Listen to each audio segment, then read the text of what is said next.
trouble finding. Go ahead, get started. Just a little problems finding what part of the students to do this year. But I'm going to finish stuff. My brother Harry, I'm going to read some of those. well, I've seen you. You're all right. You are these days I'll stop by. You show me around. Different. That's not normal. That's history. Let's go ahead and get started now. Call the meeting to order. Jaime Lopez and Sean Rojas couldn't make it because of an illness and a work conflict. The first item on the agenda is the approval of minutes for April 5 and April 28. Those minutes have been circulated. Are there any additions or corrections? On the April 28 minute, we adopted that protocol for early case identification, and I've talked to Keeley, and the minutes refer to the adoption of the protocol, but don't actually attach the document. So I'm going to ask that that protocol actually be attached to the minutes. Are there any other additions or corrections? It is in the recommendations and motions page. It is, just not the actual text of the document. So, hearing none, is there a motion to approve? So moved. Second. All in favor, say aye. Aye. The minutes are approved as corrected. The second item on the agenda is the public agenda, but before we do that, I want to amend some questions about membership status with the ordinance. And I sent you all an email this morning, or actually this afternoon, I guess. I was able to sort that out. And so everybody understands, I think everyone here does, the current remaining terms all run to June 30, and then there are reappointments. The city manager has advised that he intends to reappoint Ricardo Harris, Dennis Bender, Jay Fowler, Sean Rojas, Odell Harris, and Jaime Lopez to the board as his appointments. He has 6 appointments, so that fills those 6 slots, assuming you all want to serve. And the city manager told me that he had intended to reach out to you but hadn't gotten that done. As you can tell me, and I can report to Mr. Layton, or you can contact him directly, but we need to know if you want to take that addition. So, absolutely. I know Odell does, and I know Dennis does. You guys okay?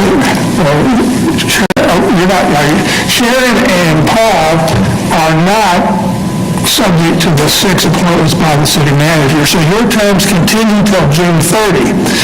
You may be appointed by the other appointing authority, and that is the mayor and city council. So that hasn't been sorted out, but there we go. We have a new member. His name is Kevin Harrison. He is the Council District 1 appointment. I found out about that today.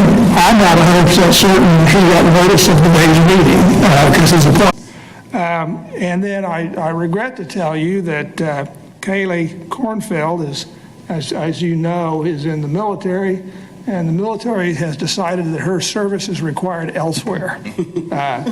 She is being transferred out of state, and so will no longer be eligible to be on the board, and sends her regrets and her acknowledgement of appreciation of the service to the board. So at this point, there are 6 slots to be filled. Obviously, Paul and Sharon are eligible candidates for one of those 6 slots, or both of those 6 slots, but that will have to be done by the mayor and the city council sometime, I hope, before June 30, but I don't have any timing on that. So there we go. While we're on the subject of membership, I wanted to point out for the benefit of my fellow board members that our chair recently received a rather prestigious recognition from the Wichita Bar Association. It's their Lifetime Achievement Award. And as a member of this board, I just wanted to thank Jay. You've been the best board chair we've ever had. Yeah, I had a lot. Yeah, that's right. Exactly. Yeah. Well, I appreciate that comment. I did receive that award, and I was hoping it was premature. As to paraphrase Monty Python, I don't think I'm done yet. But anyway, all right. Let's go to the public agenda. Twyla, you signed up? Sure.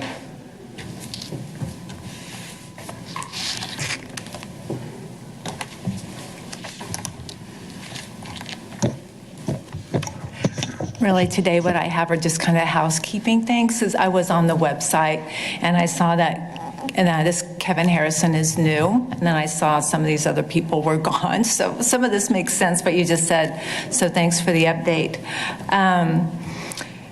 The website still shows for the Citizens Review Board, it still shows Captain Nicholson is the contact person.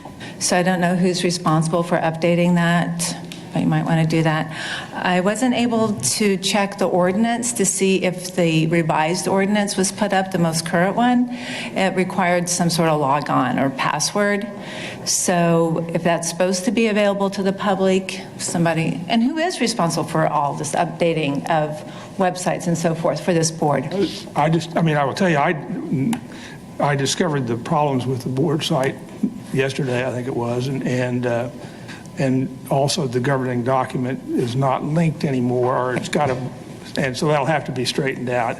Somebody went in and made changes, but the changes weren't quite correct, I guess. So Okay. we're going to get it fixed.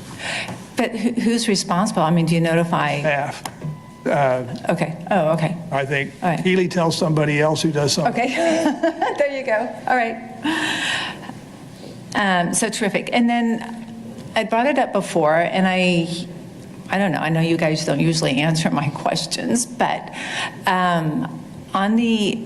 online, there's the agenda, but none of the other documents that go along with that. And is there like a reason? You know, because if folks can't make it to the meeting, then the only thing they're going to see is page 1.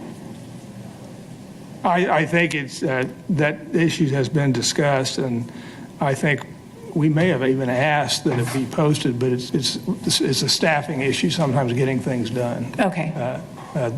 We So don't- the intent- We don't have, the intent is for it to be available. Okay. That we just don't have, always have the resources to get everything Sure. done. Yes. Okay, well, it's good to know the intent is there. Terrific, thank you. I think there was one more thing on the website. Oh, yeah, the minutes, I think the most current minutes posted now are March 24th. Those were the last ones that were approved. Oh, I see, okay. After they're approved. Oh, okay, terrific, that's helpful. Do you know, has the city council or the city, are all the other members going to come in at once? Do you know, like the new appointees?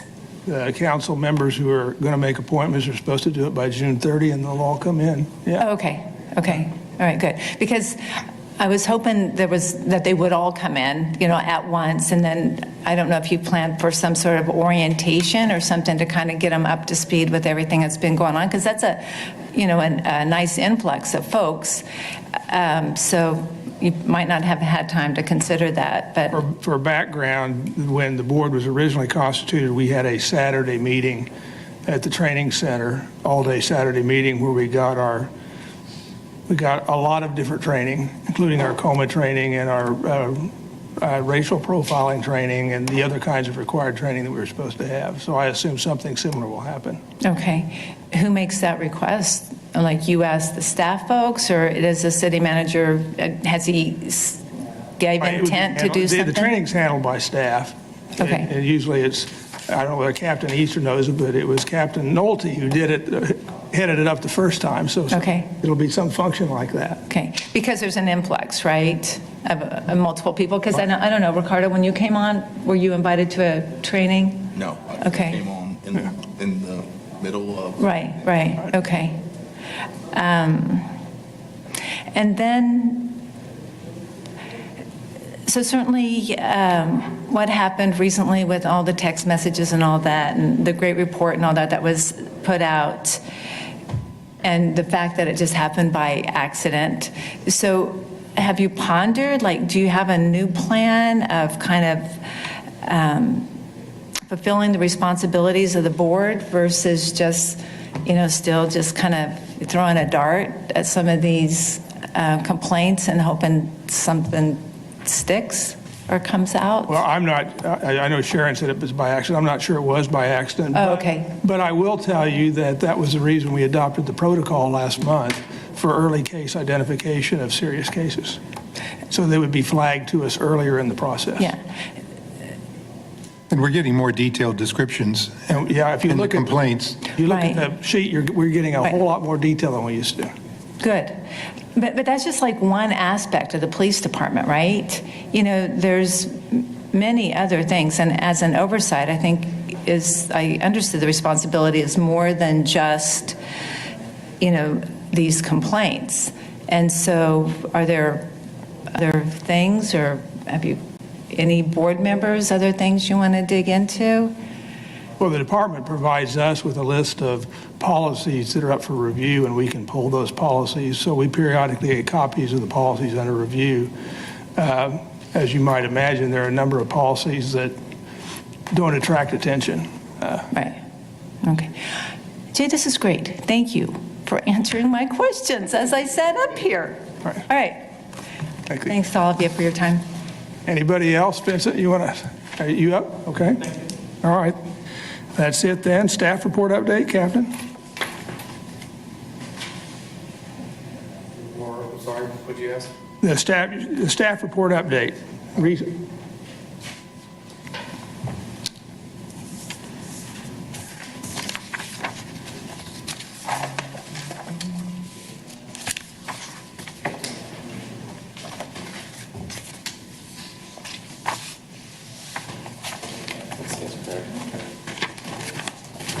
I'll get the hang of everything, just give me a little bit of time. On our year-to-date complaints received from January to April 30th, on the front page here, I believe it's probably your front page, we're at 103 external complaints, 84 internal complaints for 187 total complaints received. A little bit of a breakdown on them. The top three numbers, complaint-wise, would be 63 of comply with policy, 46 of rude conduct, and 33 of complete thorough investigation. I know that, I think it was Mr. Kitchen that asked at the last meeting about whether there was just too many policies or whether, things get kind of too much for officers. And one thing that I noted the last time was that on that comply with policy, I know Captain Nicholson talked a little bit about axons and things like that. Another thing with that policy to remember is that that is a policy that's also cited every time there's a police vehicle accident, and we do an investigation on every police vehicle accident. So that's going to bump your numbers up quite a bit. But that is a standard policy that is put in place because it's a city of Wichita policy for all vehicles that are driven by the city. So when you have a high number there, it also can be what adds to that. So if that kind of answers a little bit what you had asked before, kind of clears that up a little bit. New complaints, date range of April 1st through April 30th of this year. We have 14 external and 18 internal complaints for a total of 32 new complaints in April. When you look at the bureaus and shifts of personnel investigated, it's pretty spread out through the patrol bureaus and the investigations division. As you would expect, that's where the majority of our employees work. On the regulation type, with the directive numbers, it goes exactly with what our highest investigation rate is for the complete thorough investigations, comply with policy, and the rude conduct. On the next page of the 37, I'm on closed complaints now for April 1st through April 30th. On the closed complaints, we have 27 external closed complaints, 10 internal closed complaints. Of the 37 closed entries, there were 43 department employees that were investigated. Of those, you've got 19 complaints that were exonerated, 27 total unfounded, 6 that were non-discipline education, 4 sustained, and it says 2 terminated. And then you have, back under the exonerated, you have 2 not sustained and 1 sustained. Going to the final page, once again, we look at bureaus and shifts of the personnel. It's spread through the bureaus and investigation division. Once again, the largest number of employees that we have that work within those divisions. And of the regulations on the closed complaints, 21 comply with policy, 7 complete and thorough investigation, and 9 routine conduct complaints that were closed through the month. Does anybody have any questions on any of that? And then you also would have received the new complaints received spreadsheet, as well as the closed complaints spreadsheet from previous months. And I believe that's how you've always done it, but if there's any of the closed complaints that you'd like to see reviewed in upcoming meetings, just let me know, and we will get them on the agenda to be reviewed. You have identified on the new complaints a couple of conduct unbecoming cases. No details, and I don't need the details because the investigation is not complete, but what kind of are you aware what kind of allegations those are? I'm not actually at this point, but I can look into that and let you know. I don't know what those are. Yeah, that's one of the things in the protocol we talked about is when you see a complaint like that, that we would like to just flag so that we can be aware of it. And like in reference the conduct unbecoming, the 3202D, is that what you're referencing? Right. It's, well, I mean, there's a number here of a complaint on March 24 for it's PSP 22-1356, for example, on this spreadsheet with the most recent ongoing complaints. I just saw that there was a couple of those, and I would like to flag those to find out what they were at some point. On the new complaints received? Yeah, it would be on the new complaints received. Actually, they would have been received in March, according to the sheet I was looking at. If you look at the March, the ongoing and closed complaints from previous months, last page, it has some cases, new cases in March, and that was the one I was looking at. There's actually, there's also one that shows up on the new case.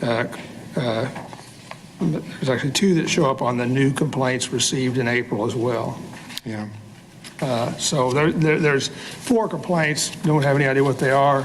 Just would like to flag those so that we could understand what they might be. I see what you're saying. I got you now. Okay. Are there anyone have any cases from the new closed case list they would like to pull? And as Captain Easter said, we can do it later. We don't have to do it today. Any other questions? I thought we were supposed to get more description.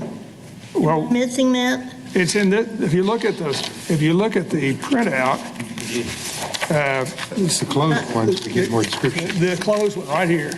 You see, it's a lot, I'm looking. A lot more. Okay, I'm looking. Last 2 pages. Last 2 pages, okay. it's a lot more detail than it used to be. I see, okay.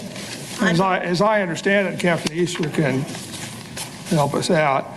The previous versions were edited down a little bit more, and this one really has the same detail that the internal police document has, except for the names, I think. Isn't Okay, that so right? this is more of a complete description of what happened with the case? Right. Correct. There should be more details in there to Okay. give you a I little was bit more of looking a at the- description. I was looking at the colored ones, Yeah, wrong ones, yeah. so. Any other questions or comments? I'd like 22 PSB 1460.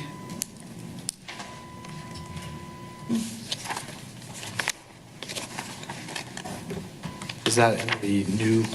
Yeah, that's on the last page. It's the top one on the last page.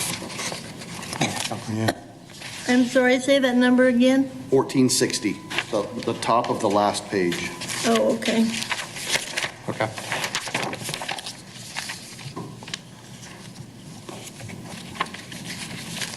Any others?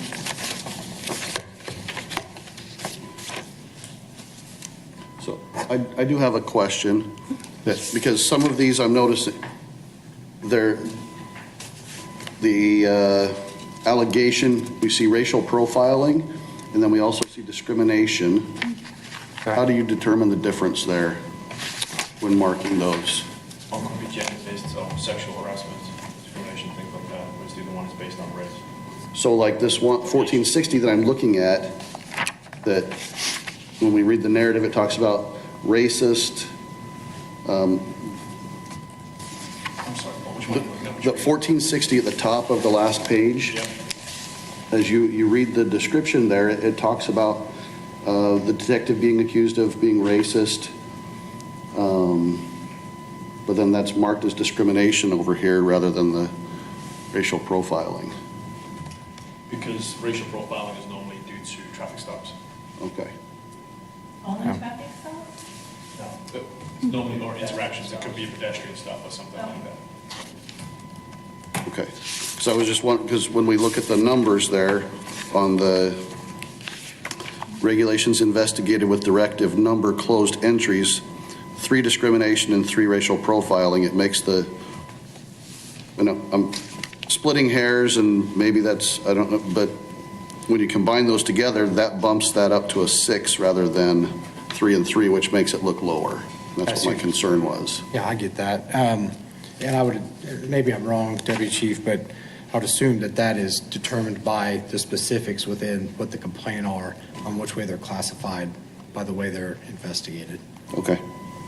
But you're right, if you wanted to look at from a total standpoint of any of that type of investigation, then you should probably combine those two together. Right. They're not the They're gonna same be thing, individual- but They're going to be individual cases, right? But you're going to have 6 that are based around some type of discriminatory act versus specifics, right. not 3 and 3. Tack on to Paul's question then, because the one right under 1460, so 1478, it says that she believes she was stopped because she was black. So would that fall into like the races or the profiling? Is that Right. how- So when you look over on the next, or the third Right. tab there, and it says racial profiling there. So it's going to be what are the specifics, and if somebody says flat out, I feel I was profiled, or I was stalked because whatever, then it's probably going to be classified as a racial profiling. If somebody doesn't like or thinks that they were untreated fairly during an investigation, such as the one right above it, it's probably going to be classified as discrimination because the contact wasn't made on somebody saying that they were profiled by race. Does that make sense? And then the last one, which is right to your point, right? It says discrimination, but discrimination because of the car she was driving. Right. Okay. Seems consistent. Anything else? All right, let's go to the next agenda item, which is a discussion of Brady Giglio. I know Denny Bender had raised this point and had asked that, and we talked about whether or not it would be a good agenda item. And the thought process is that that is an important policy that relates to the ability of officers to do their job. And it's also a consequence of the discipline process because certain findings give rise to being on the Brady Giglio list. And so I thought it might make sense to have a general discussion about the policy and the background of the policy, and then how specifically the department decides, or the role of the department in the development of that kind of a list. So the policy that I understand we have is policy 905. Correct. Captain, do you have a presentation you'd like to make on that, or? So what there's the question, I guess, that was posed initially was, is there a list and how is it determined who would be on that list? In a short answer, the answer is no, there is not a list. What I can tell you is, based off our policy and based off of the conversations between U.S. Attorney's Office, District Attorney's Office, municipal court, right, or City Attorney's Office, I should say, our policy is guided by our reporting requirements to the prosecutors to then provide that as to the defendants or to the defense, right? And I'll just kind of cover our policy itself, and I don't know if you do have copies of it or not. If you don't, I apologize, but our policy is one page with here. That is our current policy. And it's basically a guideline that I can kind of just cover a little bit, see if that starts to answer where you're going here. And then if we have more specifics to get into, we can do that. But basically, it states our purpose of our policy is to provide officers with information necessary to fulfill the reporting requirements under Brady-Giglio. Okay, it's based on our applicable case law that we speak about are 4 different cases, and you have Brady, which is the number 1, right? You have Brady-Giglio. Giglio would be the second, so Brady versus Maryland, Giglio versus U.S., and there are 2 other kind of corresponding U.S. cases that guide it, but everybody seems to know it or refer to it as Brady-Giglio, right?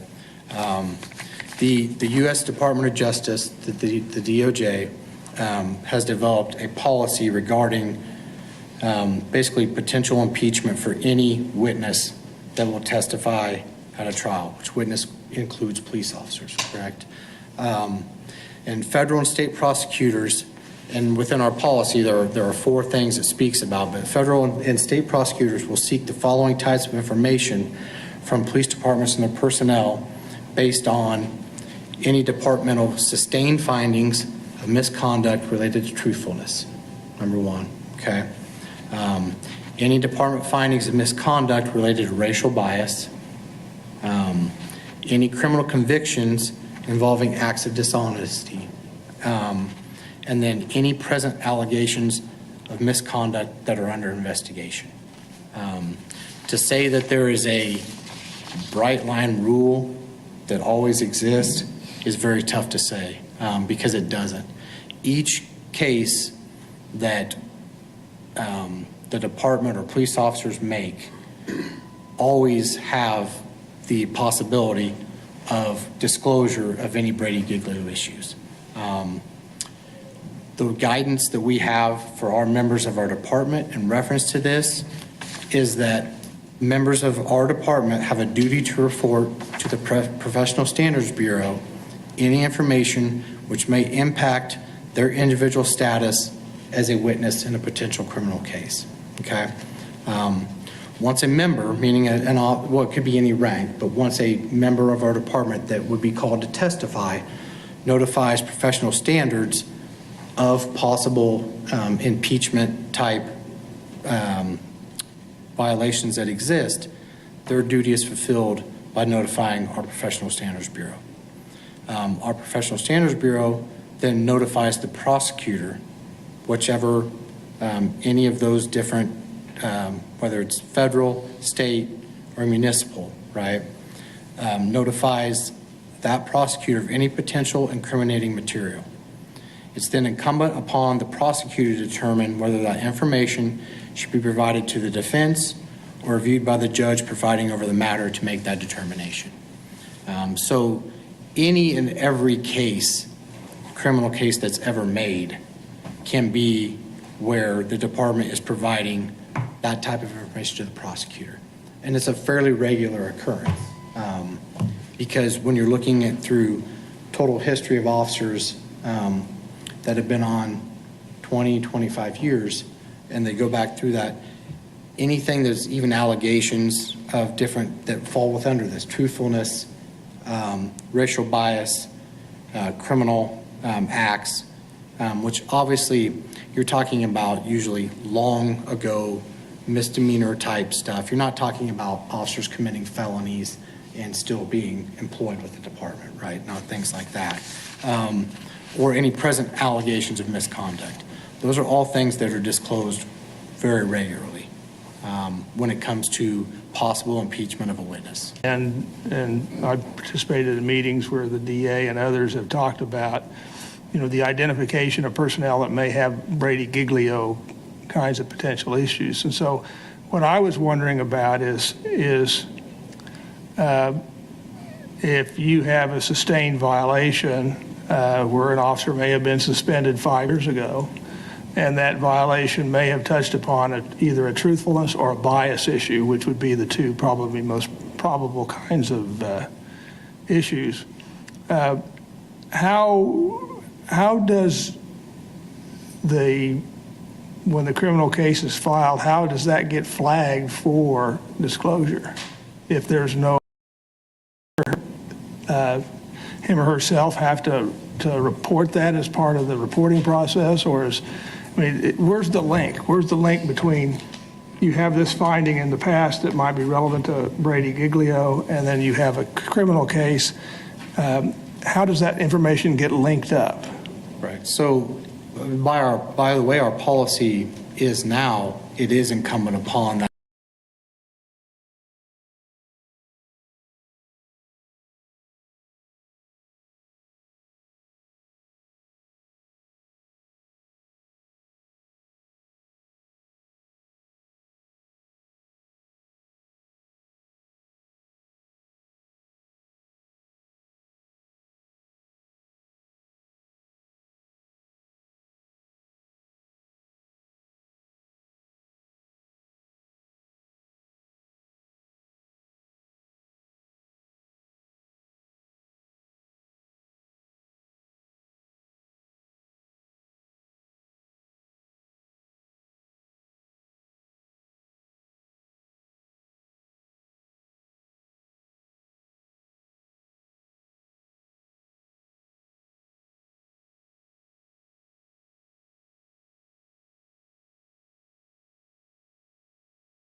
touch upon what Captain Easton was saying. Every single situation is completely dependent upon that situation, and it's then judged upon by the U.S. Attorney's Office and the DA, Mark Bennett. And honestly, I think, moving forward, it would be great to have Mark Bennett in here to talk to you guys about exactly what his protocols are, because ultimately he's the ultimate decision maker from the state side, as you know. Yeah, I'm fully well the prosecutor makes the ultimate determination. Now, I was just wanting to make sure that we focused on whether the database was being joined up with the process in a way that the disclosure was getting made. Yeah, it's incumbent upon us as the department, and it's incumbent upon Mark Bennett, and it's incumbent upon the federal prosecutors to have that information, because nobody wants a case thrown out. Right. We don't, Mark doesn't, and obviously the federal prosecutors don't. So how does the department then handle a case where an officer has a sustained finding that might relate to truthfulness or might relate to racial bias? How does the department handle that with regard to the officer's assignment? Well, depending upon what they are doing. I mean, it's not been so much of an issue, but the ones who are on the Brady Giglio list, there are certain positions that they probably cannot do in terms of affecting the case. Right, and therein lies the issue. You just referred to the Brady Giglio list, and that's why that's why I was asking the question, because. Well, we don't have a list. Right. At the police department, we do not have a list. But there is a list somewhere. Now, again, the information that we give to the DA may have a list. Yeah. We don't control the DA. I get you. Okay, that's fine. So when you're talking about that, if they have created their own database, right, their own list to where they know if this officer comes, we're going to ask these questions. And you got to remember, it's also dependent on the type of witness information that an officer is going to be given, right, giving in any type of testimony. So there could be something that has to do with truthfulness, but the testimony they're going to give will not, in the prosecutor's mind, even affect what they're doing, because they're simply stating, something that is, say, right there recorded, or they're simply transcribed something, right? So it's very dependent on the prosecutors to know what they're going to want to call the witnesses for in the first place. And then if they have their own list per se, all I was saying in the beginning of ours is we do not have something where people are sitting deciding, will they go on this list or they do this?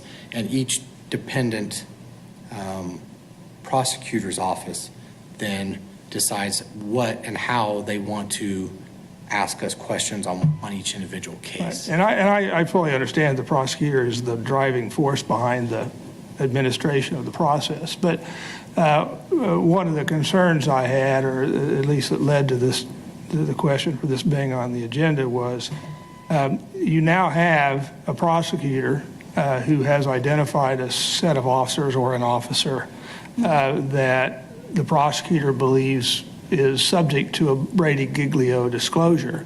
And that may impact that officer's ability to serve as an officer, at least in certain roles. How do you address that? But it might not be as well, because there's an element of, there's a level, for instance, we're talking about a racial profile and excessive force case, and that is completely different than, let's say, we have an officer who was hired on before this came into practice, and he was convicted of stealing a candy bar at the age of 16. There is a vast difference, but technically, is he on a Brady-Giglio list? Well, he might be technically. However, that information, specific information, is then given to the judge, and the judge will decide, yes, okay, you racially profiled this individual and you did excessive force. That absolutely plays into part of it. But apart from the juvenile who stole a candy bar at the age of 14 and 15, nobody cares. And so that information can then be relayed, and yes, they can testify on the case in hand. Right, no, I fully And understand. it's also based on, I'm sorry, but it's also based on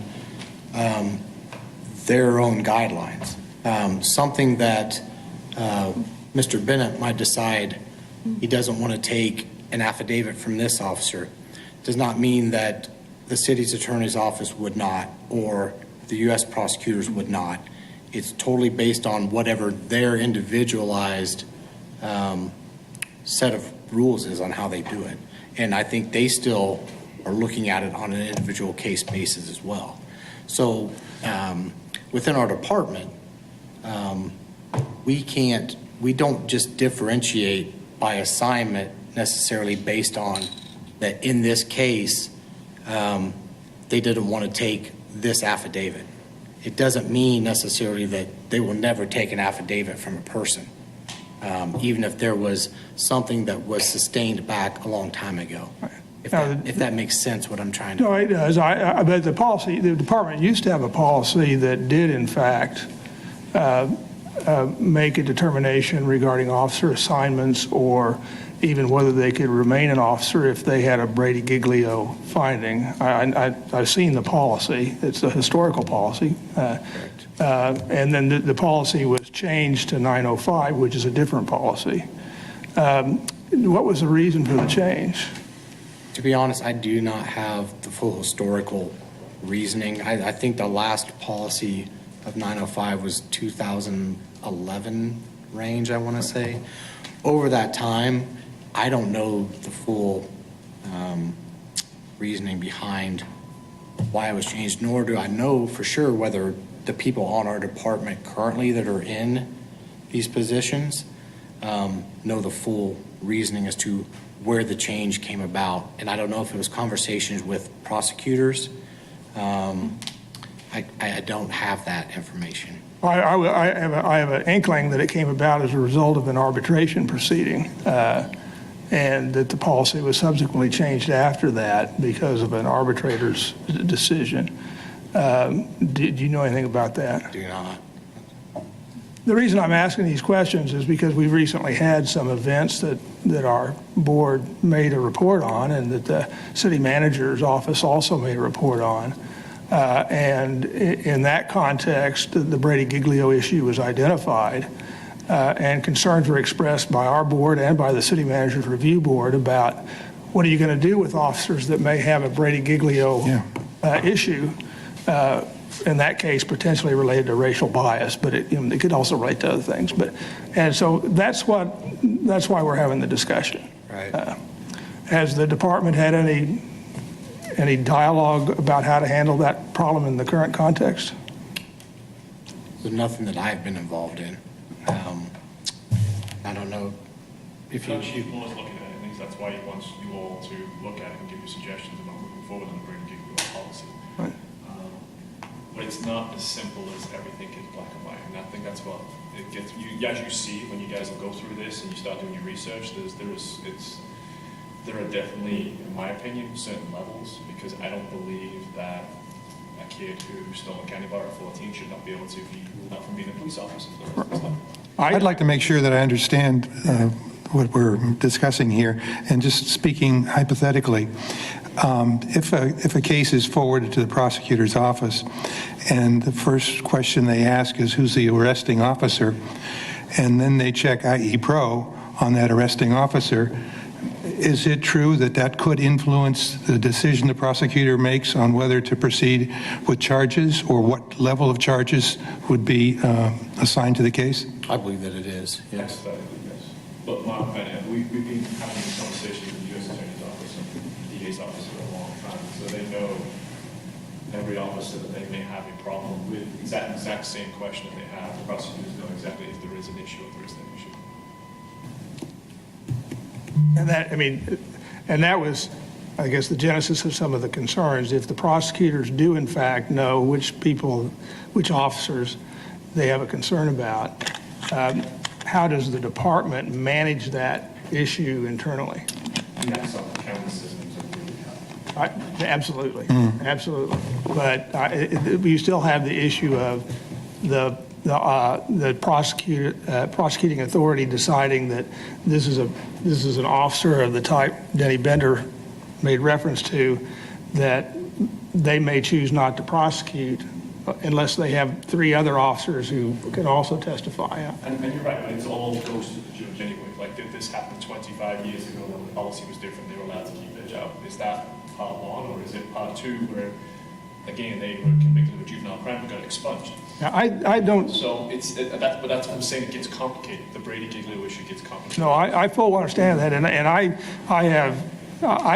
think it's absolutely unfair to officers to put somebody on a Brady Giglio list, if you have one, for a juvenile violation or whatever. That is not the issue. Even minor violations that might relate to truthfulness 20 years ago as a rookie or whatever, if their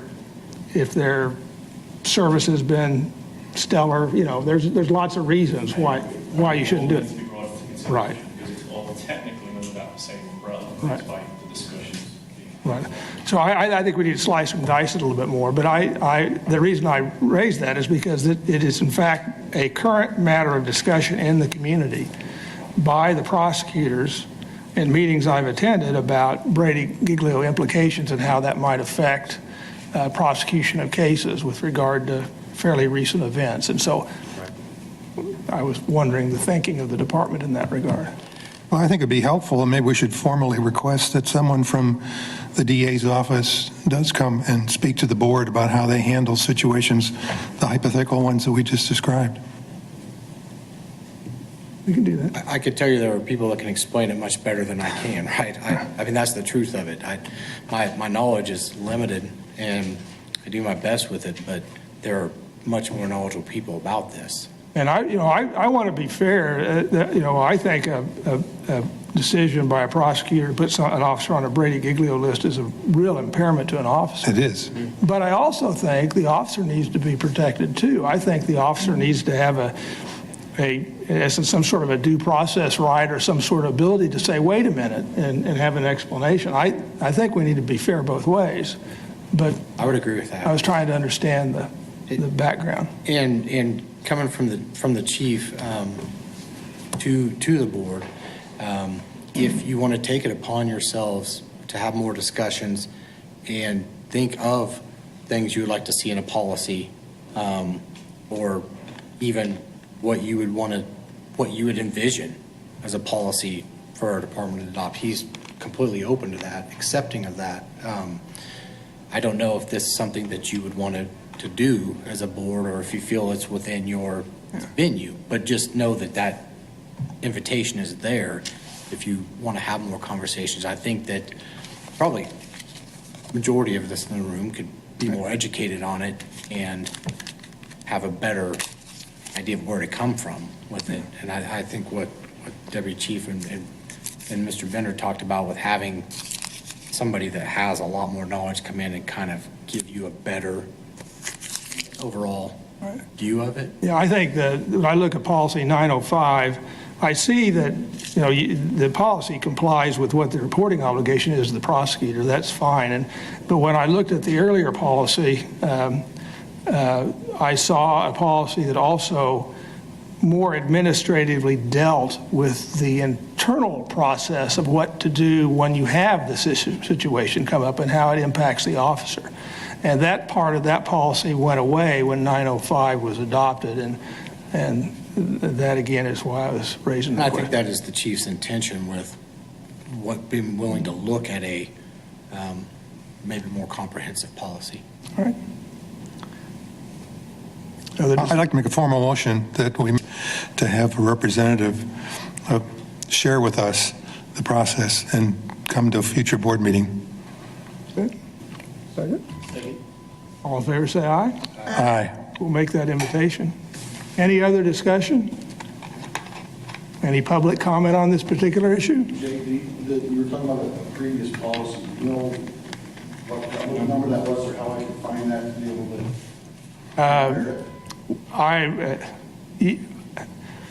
We can find it. I have seen it. I've had it in my possession. I couldn't find it today. It is about 10 or 11 years old, I think. That's the extent of my knowledge on it. I know where I can get a hold of it, and we can circulate it. I had actually intended to do that, but then couldn't find my copy of it. So, on that topic, since you opened it up for public comment, is there any benefit to looking at policies from other departments? Outside ideas, and I know you were looking at one, and that'll be very informative, but see how other departments handle this. I can touch upon that because Yes, sir. those set guidelines. No, I understand that, But but, what I'm saying is that when you look at agencies like LAPD, right. they did this for unfit for duty, and they did it fit for duty, and they put hundreds of officers, in different areas like in the mechanic shop or something like that. And so now they have these officers they can't fire, but they're in certain areas that they. So it gets a little crazy depending upon how far you go with it, what you do with it, the rules and everything else. And so it is worth looking at different agencies, but again, different agencies have different. There's no guideline for law enforcement. That's why it's so important you work with the DA's office and you work with the federal prosecutors, and it's on a case-by-case basis. So, and that's why I wasn't trying to, but it's a very complex issue, and it is literally case-by-case, and it's up to the DA, and it's up to the judge to say, well, we can allow them to be a good witness, they can still testify, because I don't think this has any relevance to do with the case that they were on or they were witness on. So. And when we talk about the policies too, the reason that departments, in my opinion, tend to go back towards their own, what they've looked at, where they are, is because when you start looking at departments in other states, in other jurisdictions, they're falling under different rule of law, different case law that has been made within their jurisdictions, and it doesn't always match up. So as we start looking at policies, sometimes the reason we always end up back here and just working within our own context, I believe, is because it doesn't equate across the board and across the country quite often. I understand that, but I also, as an executive, I would have never progressed if I hadn't gotten outside ideas, right? And I work in medicine, and there are different laws and different rules in other states and different payers and so forth. So I understand that, but that doesn't mean that there's not the opportunity to learn and bring in whatever it is, components that will make this better. You have a valid point I about would that. hope you wouldn't just say no, because it's going to be buried, and they could have a different state, a different law. I can tell you when the original policy was made, there was lots and lots of research on what the agencies were doing. And then as it kind of developed, and the whole Brady Giglio issue has evolved as well from when it was first brought up in the very beginning to where we are today as well. So, and as an agency, we're always looking at best practices. We're always looking at what other agencies are doing in every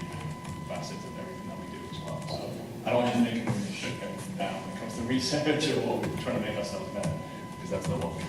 Well, and then disclosure and transparency to this board would help, right? You know, they would know that you've looked at others, I mean, as they delve into this, where you looked and what you brought in, you know, I mean, just. Like I said, this is the chief most, he really wanted this board to look at this issue of policy as well. This is one of his things that he wanted to bring to you guys, so. Right.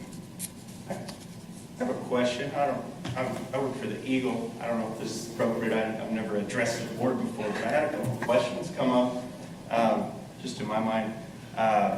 Whether you could walk through that procedure again of how this works. Is it a one-time disclosure where, say, an officer has a Brady Giglio, what they deem to be a Brady Giglio issue to PSB,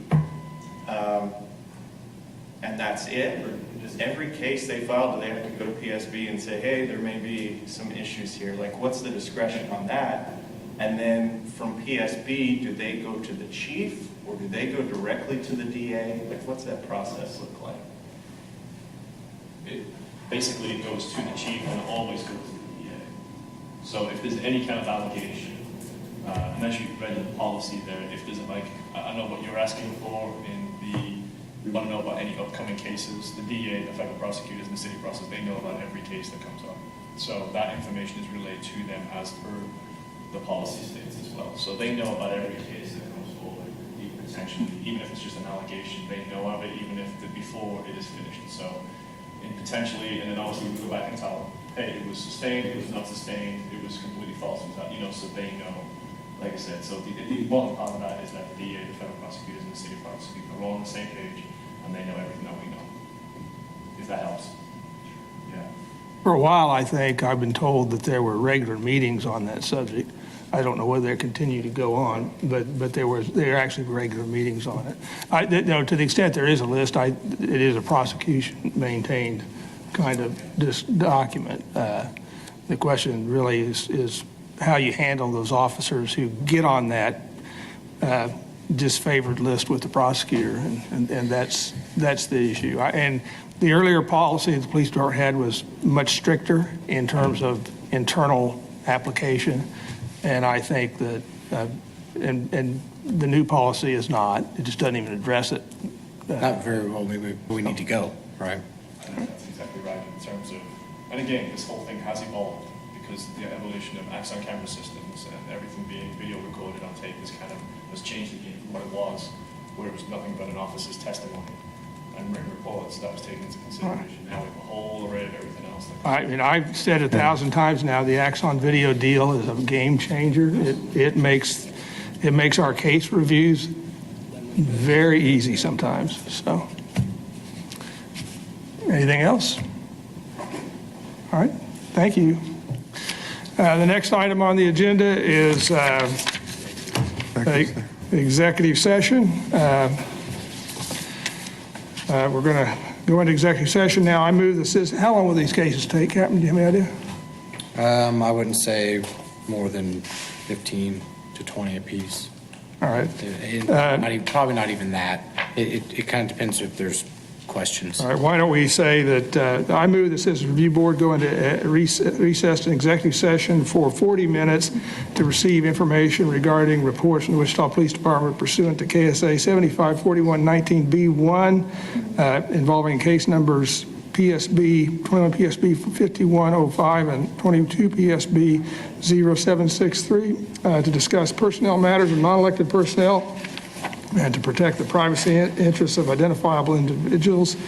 The executive session will begin now, and we will return no earlier than 5:40, and we'll resume here. Is there a second to the motion? Second. All in favor, say aye. Aye. All right, passes. Thank you.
Paul, you're not trying to cook, are you, man? You're not trying to grill, are you? Yeah. All right, I'll be looking for an invitation real soon. Huh? Can you get down? I'll be looking for an invitation. I thought. Well, let's find out. Yes, sir.